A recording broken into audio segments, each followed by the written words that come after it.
Hello, and welcome back to another episode of the After the Timeout podcast, sponsored by the IBCA. We are a global podcast that shares the passion for the coaching profession. You will hear the stories of coaches from all around the world. We are covering the profession in game, outside of the game, and anything in between. As always, thank you for listening. We look forward to sharing the coaches' stories with you.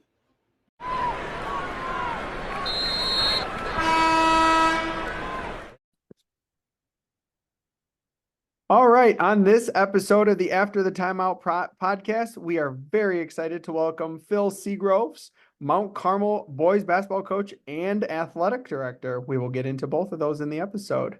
First of all, Coach, how are you doing? I'm doing great, guys. Thank you. So we start every episode with what we call the opening tip. It's kind of your opportunity to kind of talk about yourself and your journey and a little bit about Mount Carmel. Obviously, you can kind of talk about Mount Carmel both as the basketball coach and the athletic director. So kind of just tell our listeners a little bit about you and Mount Carmel. Sure. Like you said, I'm the head basketball coach and athletic director. I'm actually finishing my 27th year associated with the school. I didn't go to Mount Carmel, but I've been associated with the school as a coach, as an associate director in admissions, and now athletic director. I've coached 5 different sports at Mount Carmel for the past 27 years, but have been working at Mount Carmel full time since 2012, and just took over as our AD this past July 1st of 2023. So let's talk about that dual role you have, right? Because you're at Mount Carmel, where sports is a big deal, right? You guys got tremendous programs Right. for wherever you go, right? Whatever it is. But in your time there doing the dual role, how have you kind of found that balance, right? Okay, I got my basketball bucket, right? I got my athletic director bucket. That's probably pretty big, probably bigger than the basketball bucket. And then you have your family bucket that's bigger than all of that. So how have you kind of found that balance of, even like you just said, your programs are successful. They're doing sectionals, they're in the playoffs, they're going far. So how do you kind of balance that out with everything you're doing? Guys, I think it sounds cliche, but it's if you have good people around you, right? And I have some unbelievably good people around me that help me in day-to-day operations. We have great support from our administrators. Brendan Conroy is our president. Scott Tabernack, he's our principal. I coached Scott when he was a freshman. He played outside linebacker at Mount Carmel in the early 2000s, and he's now our principal. Within athletics, I have an administrative assistant. Her name is Mary Mann. She has 2 boys currently at Mount Carmel. And next year, she'll have 3. She'll have a senior, a junior, and a freshman. Next year, I'll have 2 at Mount Carmel. I have her, and also have an assistant AD. His name's John Grubasich. He coaches varsity football, and he also, has a full-time load teaching. So, whether you're from a Catholic school or not, I think that a lot of people in education, administrators, they're stretched pretty thin. But specifically in Catholic schools, they ask you to wear, a lot of hats. You got to wear a lot of different hats. But when you have good people around you, I think, we have a great daily, weekly, monthly, yearly game plan that we try to execute. And that's kind of really how I've been able to manage it. Great assistant coaches within basketball. And then, the best of all is my wife, Bridget. She's a CPS teacher. We have 5 boys. They range from 16 to 4. So the plate's full, but there's a lot of people that are busy. It's not just me that's busy. A lot of people are busy in our world, and I feel myself lucky to be able to be the athletic director and also coach basketball at Mount Carmel. So I wanted to just add on to that, and we have talked to an abundance of coaches just about that balance between family and you. We kind of talked about something off the air just now, but between family and being an athletic director and being a head coach, and you're both, along with having, I believe, 4 boys of your own, Coach. 5. So kind of how do you balance, that time as an AD, that time as a head coach, that time as a husband, that time as a father? That's a lot of hats. I would say the thing that I am first is I'm a dad, right? A dad and a husband. Those kind of go hand in hand in my world, having 5 sons, right? And I think my wife has done a pretty good job of, I don't want to say put me in my place, but let me know when I walk in the door, although she's there. to talk to me about sports and what happened throughout the day, how the game went. It's time to be a dad and time to be a husband. We need the garbage taken out. We need this taken care of. The kitchen cabinet's broken, whatever the case may be, top to bottom. But it's great to, my wife is a former athlete herself. She understands sports. She loves it herself. And we have all 5 of our boys involved in athletics right now, from top to bottom. And I think that's the number one piece is how do I manage being a good husband and a good dad. Obviously my work is important, right? If I was faltering there, I'd be having a quick talk with our president, with our board of directors, with our principal. And again, having that good team behind me and beside me, whether it be our basketball staff or it be our president and principal, I really want to make sure that I'm delegating when needed, right? We have great people on our staff within basketball. If things need to be done within the program, a quick message, whether it be an email or a text or a phone call, guys, I need to take care of A, B, and C today before we get practice going, right? And I have the utmost trust in those men that coach with me that allow me to take possibly care of AD duties, right, until the bell rings and beyond. To make sure that we're prepared in basketball. And then the other way, if something is pressing within basketball, right? I had mentioned earlier that, I work with a lady by the name of Mary Mann and a coach and teacher, John Grubasich. They're kind of on our athletic team. And if we need something done there, they, pick up the slack for me. So it's really being surrounded by good people that help you kind of manage all the facets. So speaking of being surrounded by good people, Todd and I love to talk to our guests about learning from mentors. And, Todd has mentors, I have mentors, you have mentors. But you've worked with some Hall of Fame coaches and some Hall of Fame just men as people. Let's start off with, I'm gonna break this up a little bit. Maybe what were some things you learned from some of those coaches that made you want to coach?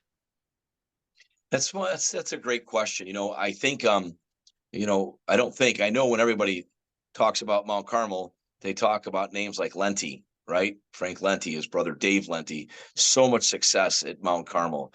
But I would like to back it up a little bit further. I was coached by a man named Billy Lippett.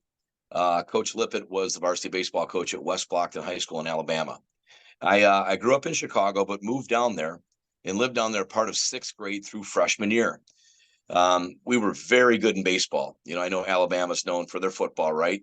But we're very, very good in baseball in the small town I played in. And I was able as a freshman to make the varsity, and we actually lost the state championship.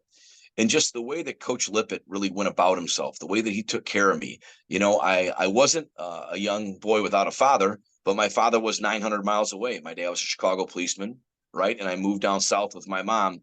And that Billy Lippett, that Coach Lippett, who just passed away 3 weeks ago, he really was that father type figure, that I needed when I was down there. And because baseball brought us together, that made it that much more special for me. I'm just glad that I was able to tell him as an adult how much he had meant to me and what he had taught me about doing things the right way, working your hardest. He treated everybody fair, but I'll tell you, he would chew you out if you were out of line, which was good, right? And sometimes you need that tough love. Another guy I'd be remiss to say if I didn't mention his name, 2 of my coaches at Bogan High School, where I went on the south side. Legendary public league coach Bob Jerka was my football coach, and one of his assistants was a coach by the name of Ken Bringy, who I talk to probably every 2 weeks still. Coach Jerka is no longer with us, but a funny story, I was in my early 20s working downtown at the Mercantile Exchange, and I came by one of the Bogan practices.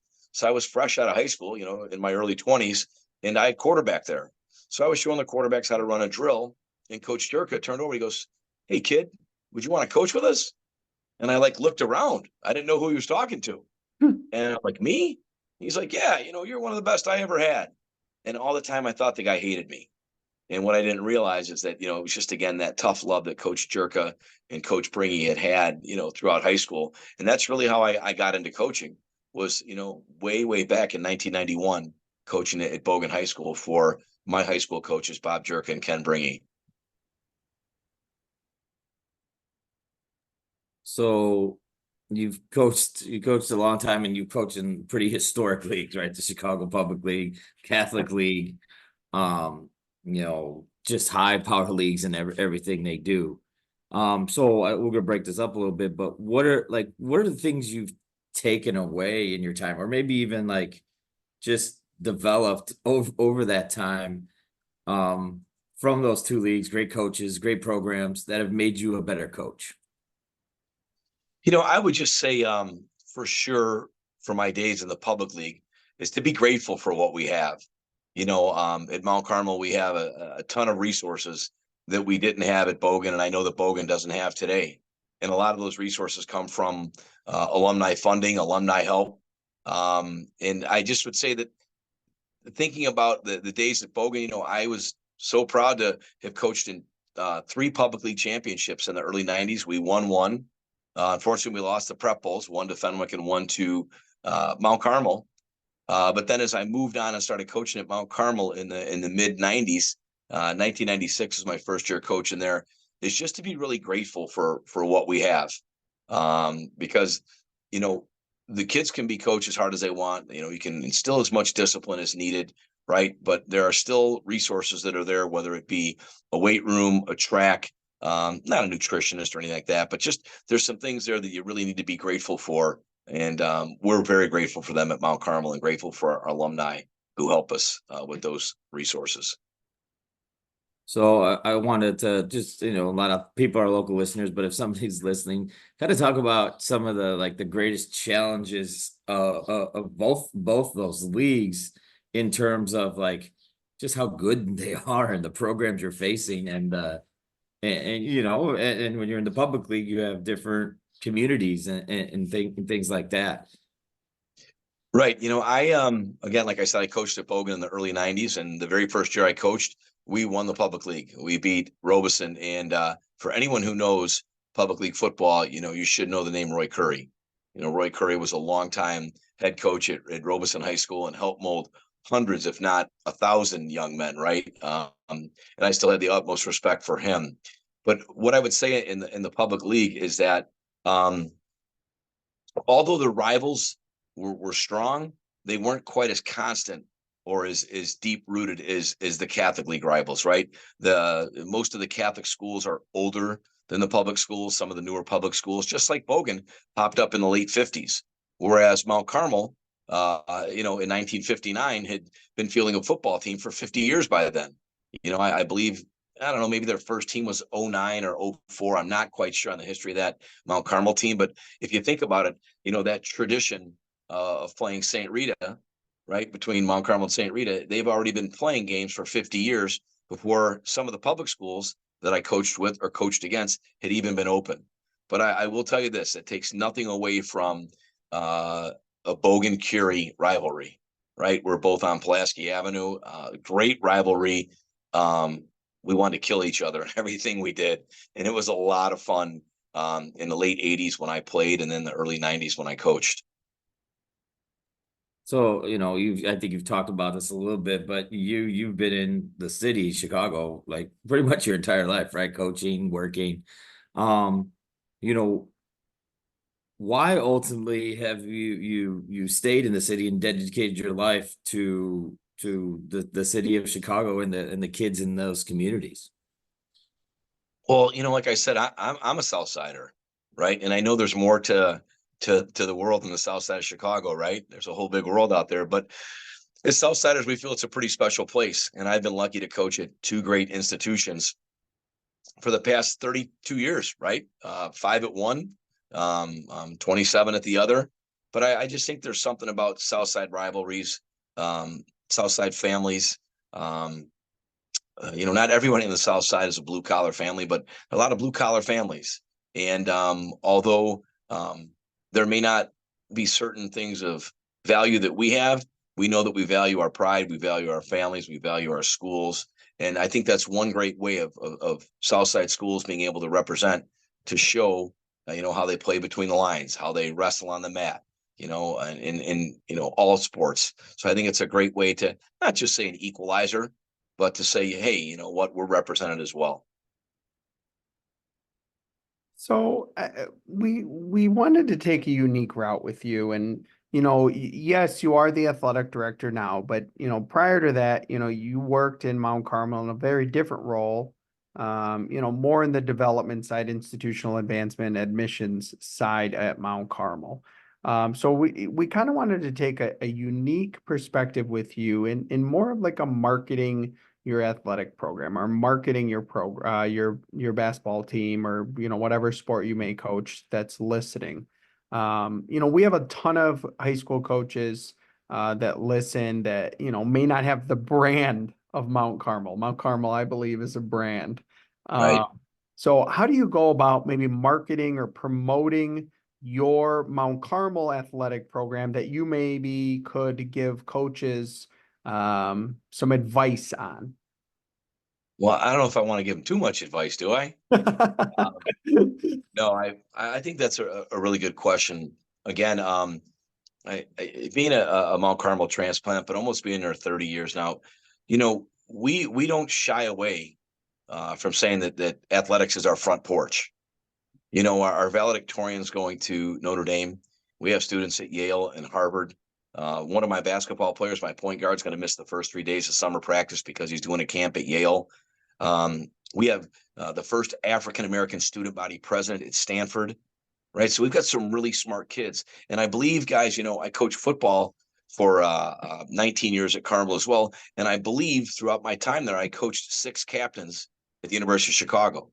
So what I'm saying, there's some unbelievably smart young men that walk the halls, in the past, currently do, and I'm sure will in the future too. But athletics is our front porch, and we embrace it.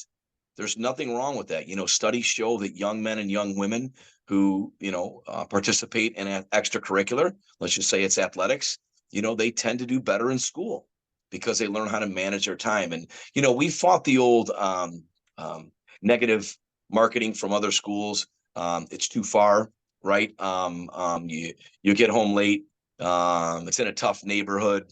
What are you doing? But we just tell them, what? If you come here and you do what's right, and you work your behind off, you're gonna have a really good chance of being successful. Guys, I don't know the exact stat, but I think I can share this on your podcast, and it's going to be pretty accurate. In the past 40 years, I don't know if there's been one class at Mount Carmel that has gone through the entire 4 years they've been there without being in a state championship. Now, that doesn't mean that they played the state championship, but that means maybe they came in their freshman year and the varsity was in the state championship. You know what I mean? That's a pretty unbelievable stat. And, Coach Lynch has picked up the baton right where Coach Lenti left it, right? Winning 3 state championships in 4 years. And again, it's something that we're trying to do in basketball, right? We're trying to emulate what they do, right? And they win it at a very high level with great kids who come from all different types of backgrounds, all different types of families who have, one thing in common. They want to be successful, right? And they won't take it for, they're not going to bow down to it. They want to be successful in the classroom, socially, right? Mount Carmel guys want to date the prettiest girls. I don't know, but with that being said, I think that's kind of what we do is we don't shy away from it. We don't want to be like other schools who are worried about saying, oh, he's just a jock that goes to Mount Carmel, because we have the backing behind it that shows where our young men go, right? Angelo Cheravino, all-state basketball player, he's going to Northwestern. He also had an offer to Stanford. I don't think Stanford and Northwestern take basketball players who can't be successful in the classroom. So I do have a follow, and Todd and I were talking about this just yesterday, and it's the idea of using athletics, and Todd and I were just talking about how not all schools understand how powerful of a tool athletics is to sell the school, and how much athletics can bring excitement and fiscal opportunity and all these different things. Why do you think Mount Carmel is so successful at realizing, to use athletics in a way that brings in more students and brings in more marketing opportunities and fiscal opportunities, and it is, to be quite honest, I don't want to say maybe a national brand, but a regional brand. People know Mount Carmel. Why don't more schools follow that idea of let athletics drive the school? Yeah, John, I'm not that well traveled, but 3 places that I've been where I've heard people scream Mount Carmel in the street, it's been Greece, Mexico, and Ireland. So I've been to those 3 places and a couple more. Again, not like I'm this well traveled guy, but we are known far and wide. Mount Carmel has had about 20,000 graduates in its 124 years. And again, why do people work for Google? Why do they work for Amazon? Why do they work for successful companies like that? Right? Because they have a brand, right? And they take care of their people. And I think that's what Mount Carmel does. We have a brand, we take care of our people, and we show people that we care. It's very important within the IHSA guidelines, right, to do everything above board. And I'll tell you, we know that handbook inside and out to make sure that we're doing all the right things in regards to any type of marketing efforts we have, whether it be an open house or an academic, decathlon, things like that. But when people are on our campus, we show them that they care. If you came with your son, you wouldn't just get a hi, good morning, right? Someone's going to greet you and say hello to you, introduce themselves, ask you where you're from, talk to your son, ask him what his interests are, ask him why he likes to play chess, ask him why, he loves football, who is his travel baseball team, right? So I think that I learned this from Mount Carmel people, and this goes for over a century from the Carmelite priest who have taught so many men and women who worked at Mount Carmel to show people that you care and that you're invested in them. And I think that's what we're all looking for, right? As a father of 5 boys, it sure makes me feel good when a teacher from our grammar school, which is Christ the King, when we get a nice note home. Brendan was a good boy today. Emmett did this, right? So if you're a parent and you're searching for a school between, Mount Carmel and School B, and, School B, just you walk in, they give you a bunch of paper and say, here's what we have to offer. And Mount Carmel says, hey, we really want you back. We want you to come back to campus. Shadow Mount Carmel. We'd like to invite you to a football game, and things such as that. So I think it's just people want to be treated, the right way. And we really try to let people know they're important to us. So before we get onto our second plan in the summer here, part of the podcast, I wanted to do halftime adjustments. And as you've been going here, I just wanted to talk to you about, right? A lot of times whatever game you're in, it changes quickly, right?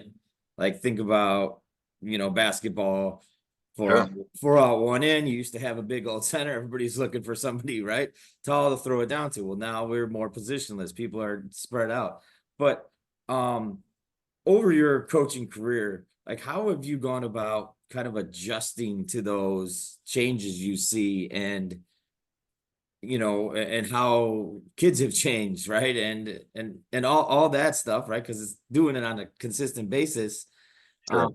But still keeping kind of your core principles of what you believe, because every coach, their mentors and how they were coached, that's kind of how they coach, and that's what they know. So how have you kind of find that blend of all those things in your coaching career? Right. It's very important to stay relevant. It's extremely important because once you become irrelevant to the young men, at my school, we're an all boys school, or once you become irrelevant to the young ladies and young men at your school, I think I don't want to say your days are numbered, but you're not going to connect with them. There's so many great coaches that are X's and O's coaches, and I learn from those guys all the time. But one thing that I've prided myself on, and I continue to try to be, is a very good motivator, and to also let the kids know how much I care about them. When you show a young man respect, he's going to respect you back. And a lot of times people don't think, the teenagers, they want to be rebellious. They don't want discipline, but they do want discipline. But if you can add that level of respect to them, along with, showing them that you care about them, teenage boys will run through a brick wall for you. And I'll tell you, my taste in music has changed a lot, right? I think that's important too, right? I got an Alabama zip up right now instead of an old cardigan that probably a 54-year-old guy would wear. I've got 5 boys to keep me young too. But again, I think it's just important that sure, you have to change, game plans and things such as that, but it's really just connecting with kids and being able to listen to them and talk with them. Always, drawing lines, right? I'm a mentor and a coach. I'm not your buddy. right? So there's certain conversations that aren't said, obviously, but again, it's that mentorship piece, and I think what that does is that allows you to stay relevant with these kids. Um, in little things, like I said, our hair policy at Mount Carmel, right? I got my hair cut yesterday. It's a little bit shorter than I want, but our hair policy is relaxed a little bit. Think about what hair looked like in the 70s. Whether it was a Caucasian white kid with long hair or an African American with an afro, things are more relaxed now. You see different things like that. Even in a Catholic school like Mount Carmel and other schools within the Catholic League, you see boys wearing their hair differently. You have to stay relevant with that. Just because a kid doesn't have a crew cut doesn't mean he's not disciplined. Just because a kid likes to listen to heavy metal or he likes to listen to rap, that doesn't mean that he's not disciplined. So again, I think it's just kind of moving with the punches, adjusting with them, listening to them, find out what they love and what they like, and just communicating with them. So in this second part, we want to talk to you about, kind of planning your summer as a head coach, because that's a big piece of it, of transitioning kind of from your previous year to going and getting you set up for the next year. So let's just start from the beginning. Your season ends, and then, you take some time, right? Get your stuff together. And now you're like, well, it's coming pretty fast, right? Like your Right. season ends and then you're like, oh, we got to go. So like, when you're looking at the summer, what are you kind of looking to do and accomplish, right? Like what are your kind of goals of putting all that information together come, your first day of camp, you're ready to go? Sure. Well, first of all, you have to find out where your staff is, right? You know what young men that you're going to lose to graduation. You certainly hope that sophomores and juniors will be back, but that's always a revolving door as well. So first of all, find out, who's going to be back on your staff. Unfortunately, we lost some really good coaches. They work outside the building? They're not going to be back. So I'm right now, in a search looking for a couple extra coaches. We've moved some people around, but that's the first thing, is to shore up your staff. Secondly, find out what players are going to be back. I found out today that a family's moving, and he's not coming back. Wasn't a starter last year, but I definitely think he can be an impact player. Great young man, and it's going to be tough losing him. But, we have the core of our team coming back. Although we do lose some size, we have Grant Best and Cameron Thomas, Noah Mister, who's a 2026 guy who's electric. And we have Dylan Fulbright, who's going to be a senior. So we're excited about those guys coming back. But in regards to, getting everything in line, we have our whole summer schedules done. It's been communicated with all the families. Our practice schedule, you have 25 days throughout the month of June. I believe we play 33 games in 25 days. We're going to be playing in a shootout at Loyola, which is always ultra competitive. We play in the Riverside Brookfield live period shootout, which there'll be, sometimes close to 400 coaches, Division I down to NAIA. And then we play at Ridgewood the last weekend of June. So our June is already spoken for. We're very fortunate to have the assistance of the Chicago Bulls strength department that comes in and runs our strength program. So we're really excited to have them back again this year, getting our guys strong throughout June and being able to put them on a plan for July and August until we come back. So there's a lot that goes into it, but we're pretty much set. I mean, one of you guys want to be an assistant coach? I could use an assistant coach, but besides that, we're ready to roll. Why is it they always got to be so far away, John? They always got to be the opposite direction of where we live, right? Tell me about it. Coach was getting me as soon as he started talking about the Mount Carmel excellence. Coach was getting me fired up. I was getting ready to go work at Mount Carmel.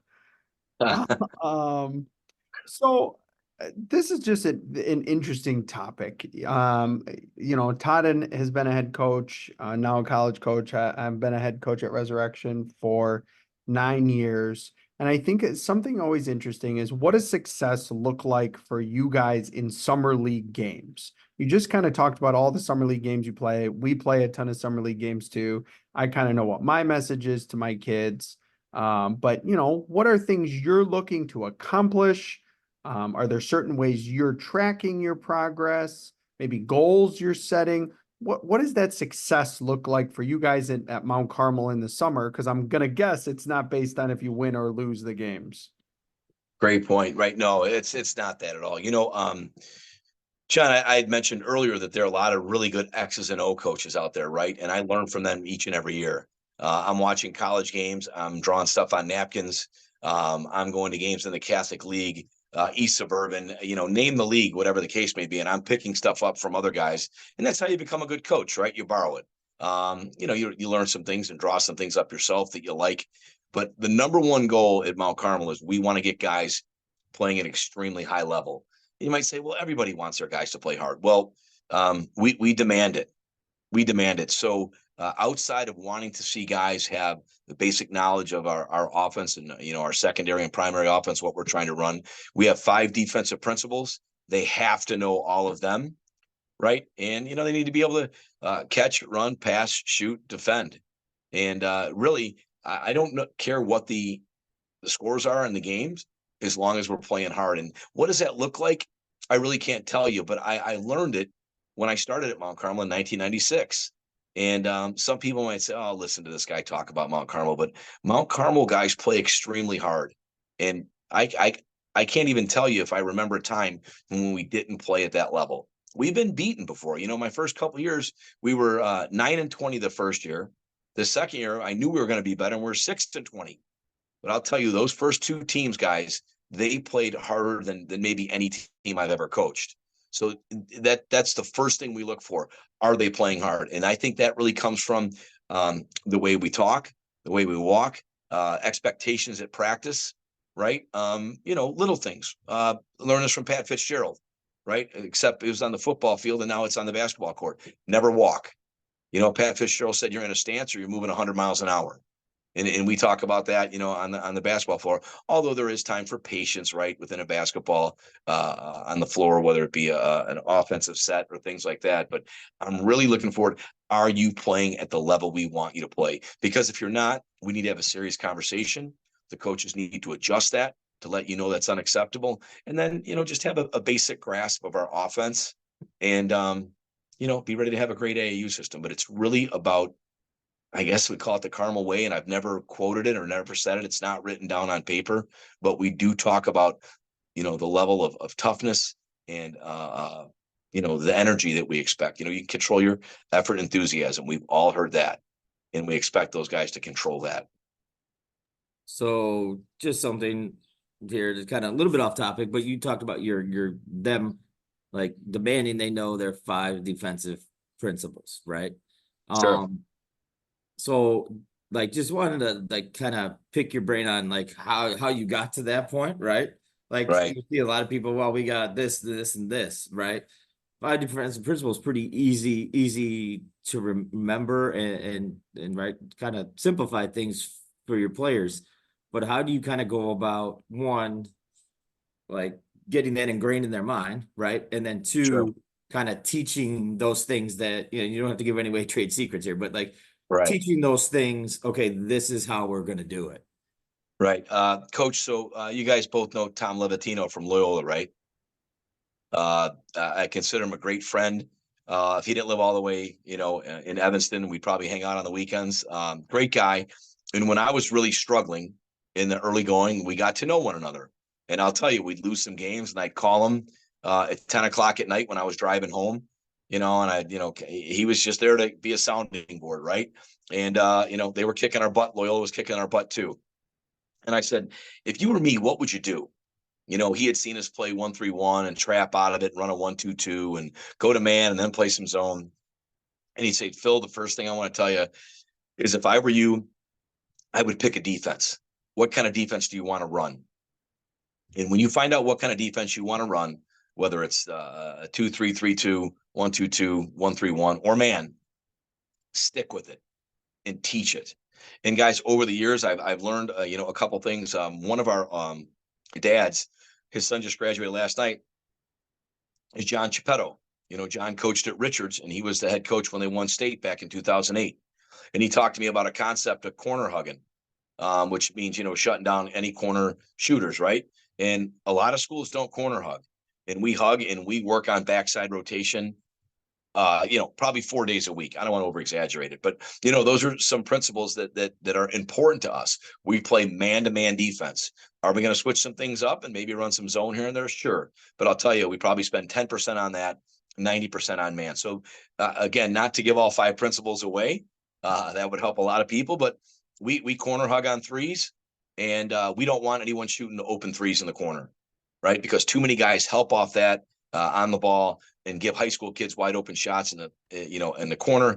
And, I could be wrong, but I heard that's the highest percentage made three in the NBA is the corner three. And high school kids are getting better and better and better at knocking that down. So you're not going to get too many open look corner threes when Mount Carmel's playing man against you. So, those are handouts. They're drilled in pre-practice meetings. They're drilled in post-practice meetings. We have specific drills, just as you guys do and every other coach does in regards, we don't do drills just to do drills. We're not going to do a drill because Villanova did it. We're going to do a drill because we want to force someone middle or we want to force someone baseline based on what our philosophy is. We're going to run a drill to teach a guy to corner hug and get his hand out in the passing lane to make sure that maybe he can stunt toward the ball, right? But at a certain time, he's got to hug that corner. So those are really, really important to us. Much more important than any type of offense or any sets that we run. So we call it sitting on the corner. So I'm right there with you. But I do kind of have a fun follow and we've talked to coaches about, choosing your system and offense and defense and we've had 1-through-1 coaches and man coaches and 2-3 coaches, et cetera, et cetera. But when you got that advice and you decided on your defense, did you kind of decide the defense based on your personnel?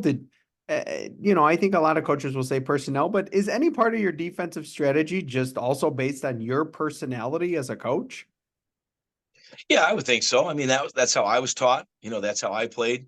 I could be locked in a gym by myself for 2 hours and not score, but I could defend a lot of people. I was a 5'9", 170-pound kid who prided himself on playing defense, and I was a semi-okay athlete. I couldn't guard Isaiah Thomas, right? But I could guard a little bit. So I think that all of the young men, excuse me, that we have at Mount Carmel in our program, they can all defend. Now, some can defend at different levels, right? Some guys can defend at 90 feet, right? Some guys can't. So I'm not going to put a young man in a bad situation. Say, pick up. We call it 100, right? Pick up, full court. I'm not going to do that to him, but there are certain guys that we can. So I guess John, there's a little bit to both, right?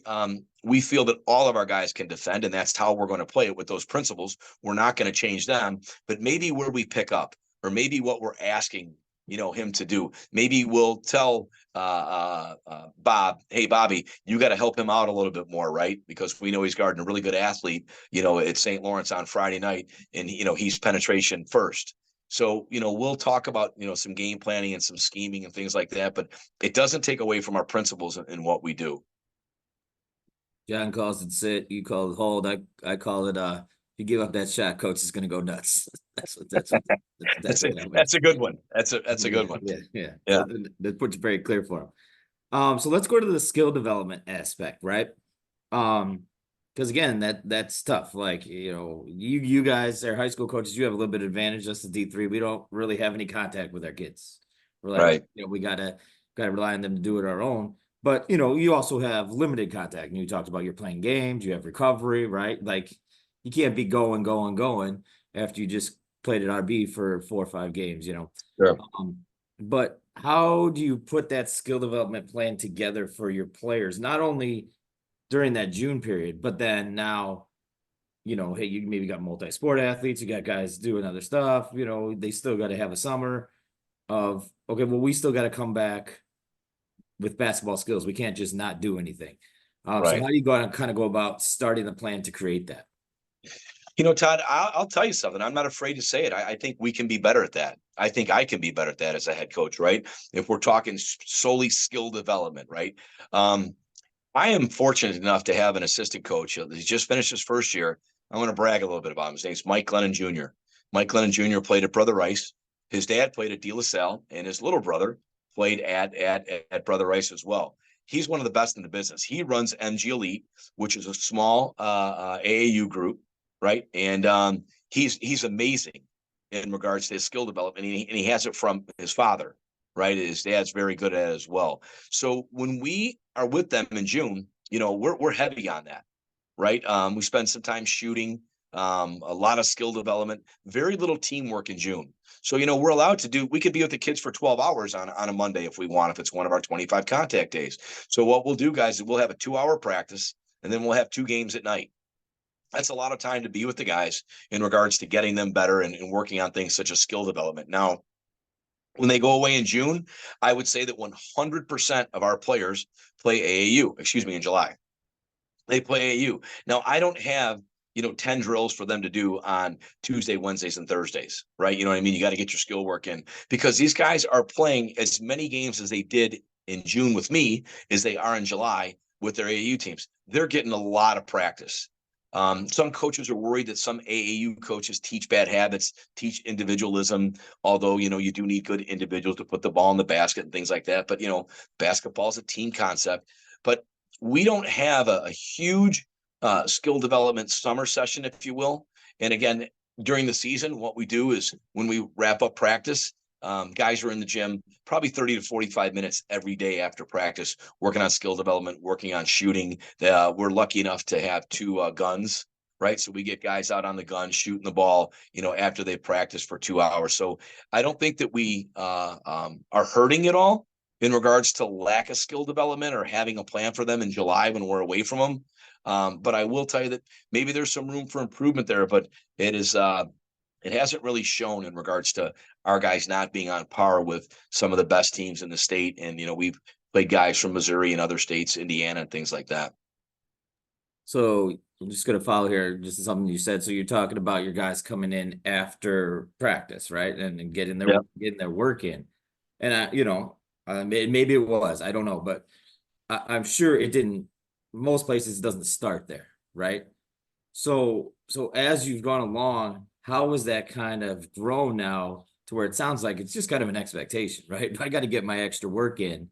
Obviously you're competing Right. against really good players, right? So that's a little motivation right there. You want to get on the court, but how has that kind of progressed for you to get to the point where you have now? And, how have you fostered that to get where you are?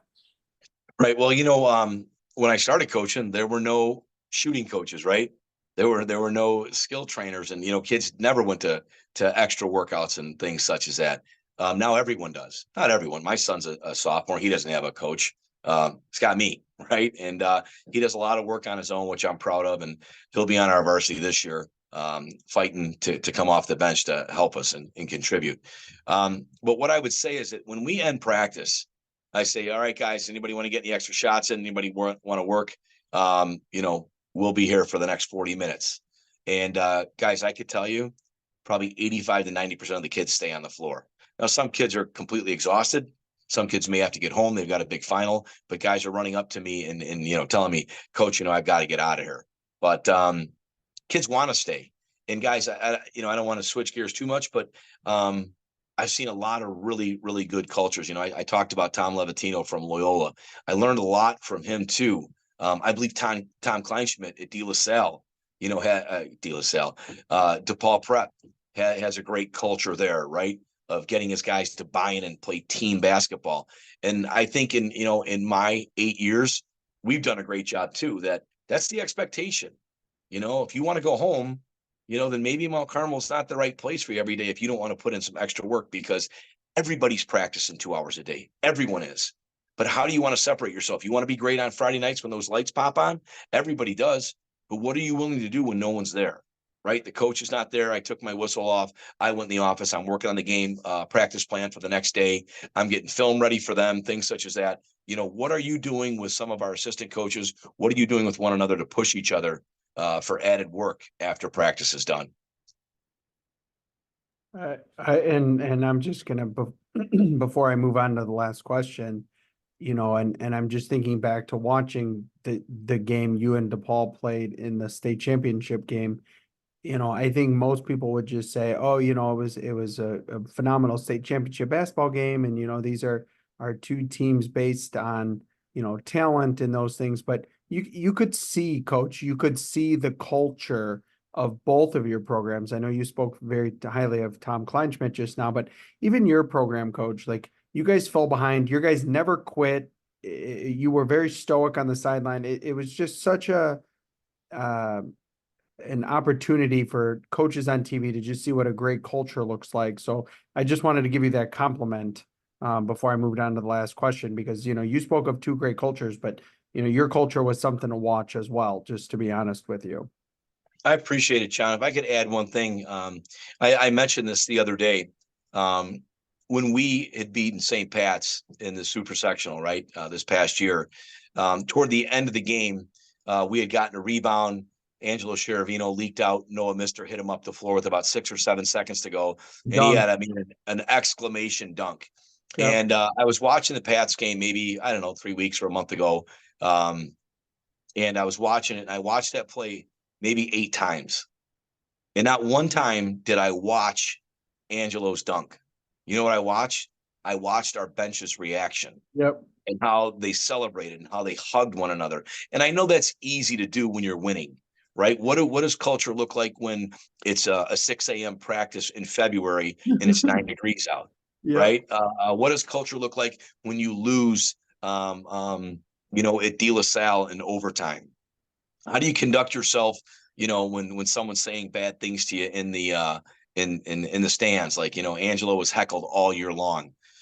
But I was just really proud to see our guys and how they, stuck together. And thank you very much for that nice compliment. But we're proud of the culture that we're building each and every day at Mount Carmel as well.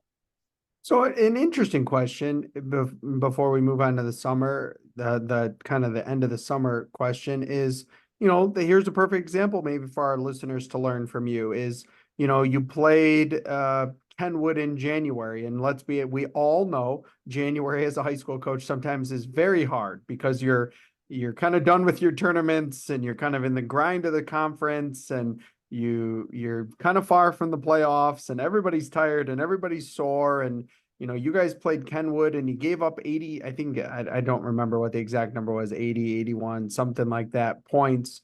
you know Speaking of culture, what was your message to your kids after the game? What was your kids' thoughts after the game? Maybe this could be a good lesson for coaches out there in that opportunity, kind of what went through your team's nucleus. Right. I'm sure you guys as well, and I was taught that don't make excuses, right? Nobody likes excuses. And you know what? They don't help in any way. This is just a fact. Nothing against Kenwood and Coach Irving. They played the better game. They were the better team, and they kind of took us to the woodshed. But if you know what that weekend entailed, we beat Loyola on Friday night. We beat a really good Glenbrook North team up at New Trier on Saturday. And, that's where Angelo got hurt. Lee Marks rolled his ankle. So, we had guys out there that were trying to play that could barely even get up and down the floor. But again, this is not taking anything away from them. But what I was most proud of is that toward the end of the game, when we had guys on the floor that, had not played in those type of games throughout, the first 25 games, and the Kenwood guys were still bringing it to us. And I don't blame them, right? And they're not supposed to take their foot off the gas and say, oh, poor Mount Carmel, they've got a couple guys hurt. They're down 15 points. Our guys continued to battle. And at the end, we talk about this. Look them in the eyes, shake their hands, and say good game, right? Because I've seen other teams in the past 32 years, they don't want to shake hands. They don't want to look you in the eye. They don't want to say good game. And, we're not going to do that, right? We get in the locker room and we talk about, hey, we need to get better in points A, B, and C. Real short message. We've got a 24-hour rule, right? Especially after losses, 24-hour rule. Love you guys. Great job playing hard. We got to get some guys healthy. We got to talk about A, B, and C, and we'll see you on Monday. It was pretty simple, right? So it wasn't really like a long talk about, we were tied at 30 at half, which we were. Cam Thomas hit a 3 to tie us at half after not playing a very good first half.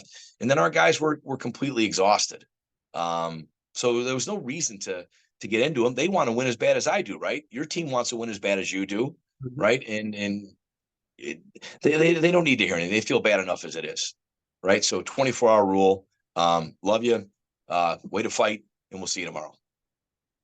So kind of as we wrap up just this segment of the show and talk about the summer ends, you're looking back at the summer. How do you know what you how do you know you accomplished what you wanted?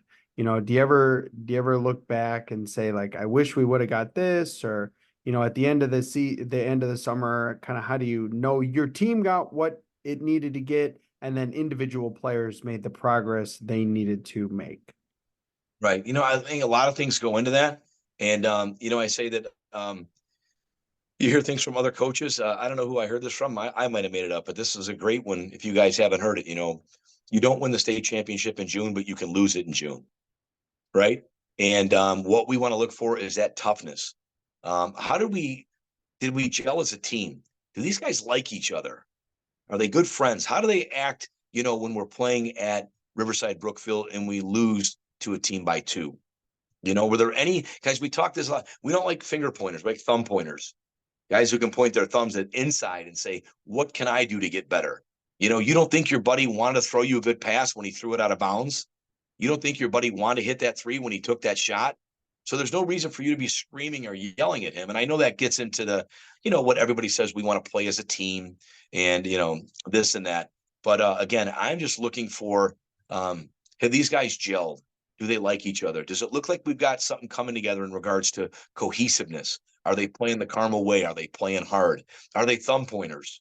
Right? Are they accepting responsibility for their own mistakes? Right? And those are just some of the things that I think that really help us, because like I said, we had some amazing Junes, and when we've had good Junes, we've had some really, really good teams. So let's get to the last 2 segments here. First one we call 30-second timeout. It's your platform to talk about kind of whatever you want. Something that's important to you, a cause, your program, family, a topic you're interested in, whatever it may be. Some people flip it around on us and ask us questions, put us on the hot seat, whatever you want for 30 seconds. I promise you, no first horn, no second horn, get them out, coach, get them out. Right. So it's really a loose 30 seconds. Guys, I just want to say I'm extremely grateful for the support I have at Mount Carmel. I mean that. The first group of coaches that I had when we started, guys by the name of Dave Cahill and Mike Collins, both great friends of mine who, have gone on to, help raise their families and are no longer coaching with us, to Bill Patterson, who was a former Carmel player, Alex Austin, who played at Mount Carmel and, played at University of Illinois. I've had great support by assistant coaches and by administration too. Our former AD, who is now one of the counselors, his name's Dan LeCount. He was an unbelievable amount of support in getting the job. He, along with our president and principal, hired me. But I've just had great support at Mount Carmel. And if you look at the record, those first couple of years, it was thin. And some nights I would get home and we'd get our socks beat off by 25. Everybody would be asleep. I'd be eating a cold dinner in the kitchen by myself. My dress shirt would still be soaking wet, from, coaching that night. And I'm like, do I know what I'm doing? What's going on? And then, things popped that third year. We won 24 games with guys like Josh Reddick and Will Mendez and things such as that. Arenze Igbuna, another name. But we just had great kids who really bought in and great coaches. Last thing, I know we only got 30 seconds. This is important. Second year, we lose a regional game. And we've got 4 seniors, Gerald Etta, Charlie Johnson, Frank DeZio, and Tom Craven. We lose the game, and I bring the seniors in my office to talk to them, and they are bawling. Now, I don't want to say we didn't have a chance in hell to win the game. We did, but that's how much that cared to them. And this is the year that we went 6-20. And I told those guys, you know what? We are going to win here, and we're going to win at a high level, and it's because of you. Because you tucked your jersey in the right way. You were at practice every day. You worked your butt off to take charges. And you know what? That's really how, we built the program to where it is now, but we know there's a lot more to do. I couldn't agree more. Just before we move on to the last segment, my seniors, my first year when we were 11-20, I did the same thing, Coach. I just said, thank you guys.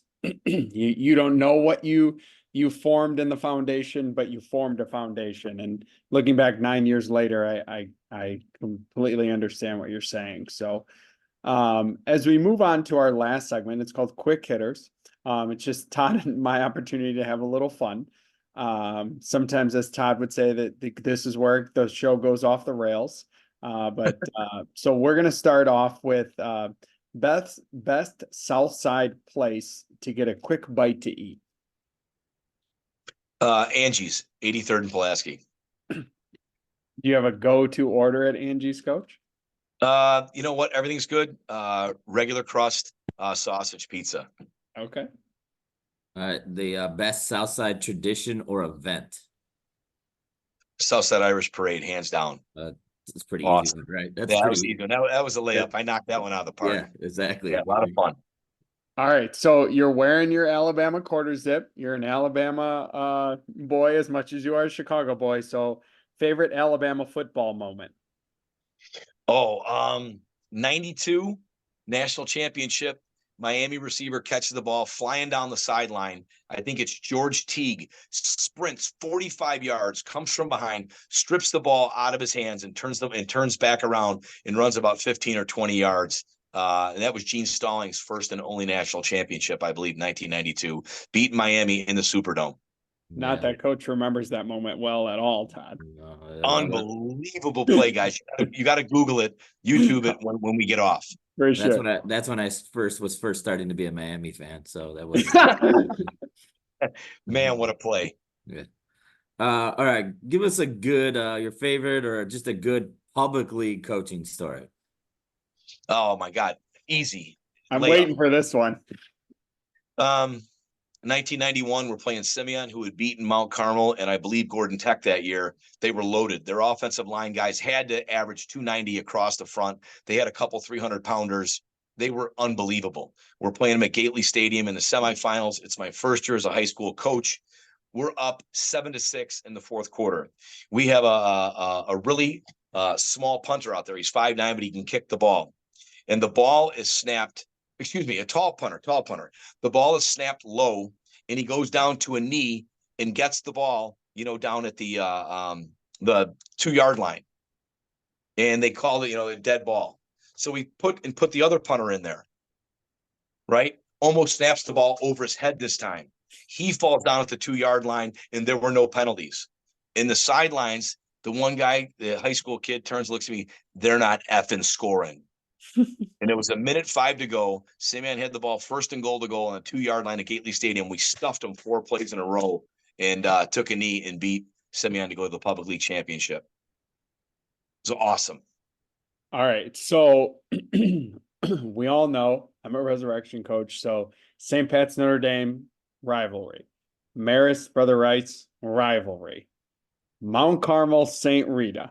What is the best either part or story or experience you have had as a part of whether it's football, basketball, anything, that rivalry? Guys, we've talked for almost an hour. I could talk for an hour on this rivalry. And I never played in one game, but I'm honored to be a coach in the St. Rita Mount Carmel. Here's what I'll say. I could talk about so many plays of elation and so many plays of heartbreak. But, we have people at Mount Carmel, you hear names like Coach Frank Lenti and Frank Kishka, who I believe was a 1955 grad. And you hear of names at St. Rita like Pat Cronin and Jack Quinn and Coach Schaller, legendary freshman coaches. I think the one thing that stands out to me, Mount Carmel St. Rita, is that we're so much alike. We're so much alike. Not all of our dads, but a lot of our dads are policemen. A lot of our dads are firemen. A lot of our dads are truck drivers and bricklayers. And that doesn't mean that some of our dads aren't executives and CEOs and things such as that, but both schools mirror each other in so many ways. It's why when we strap it up and we get on the football field or on the basketball court, the baseball diamond, we really, really go at each other because we want to prove that our school's the best. Mount Carmel was established in 1900, St. Rita in 1905. So amazing amount of tradition. St. Rita was originally on 63rd Street. Mount Carmel's on 64th Street, right? Just miles away from each other. And I think the greatest thing that we have for each other is, man, we want to kick their butts. But we've got a lot of respect for them, and I think they feel the same way about us. I can feel the passion, Todd, as he's talking about that question. Yes, exactly. That's awesome. As just a saying is it's Rita week. right? Coached freshman football for so many years. It's Rita Week. That's all you got to say. And our practices, I coached 2 years of sophomore and 17 years of freshman, and there was no motivation needed during that week at all to prepare for St. Rita.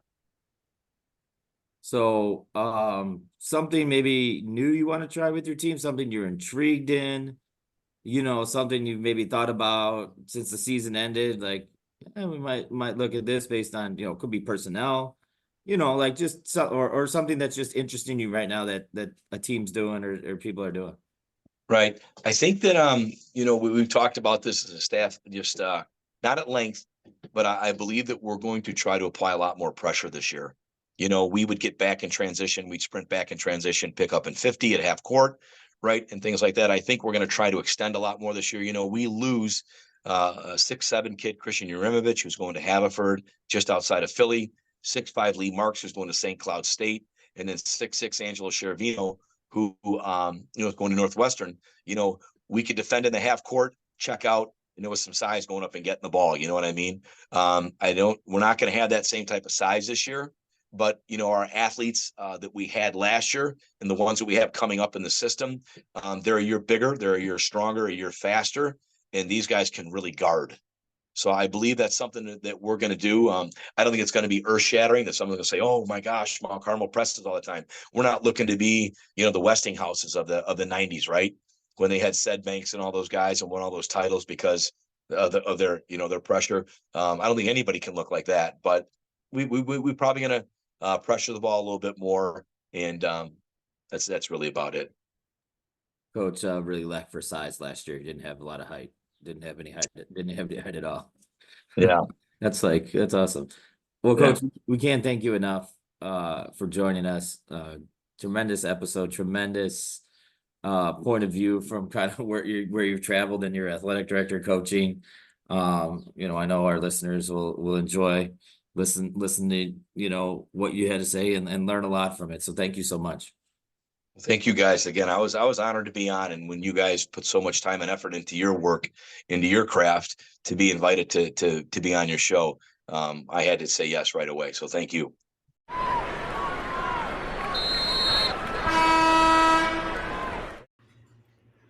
Thank you for listening to another episode of the After the Timeout podcast in partnership with the IBCA. Please be sure to rate us on whatever platform you are listening and give us a 5-star rating. For more show content and updates, please follow us on Twitter at After the Timeout. As always, thank you for listening. Tune in next time for more content on the court, off the court, and anything in between.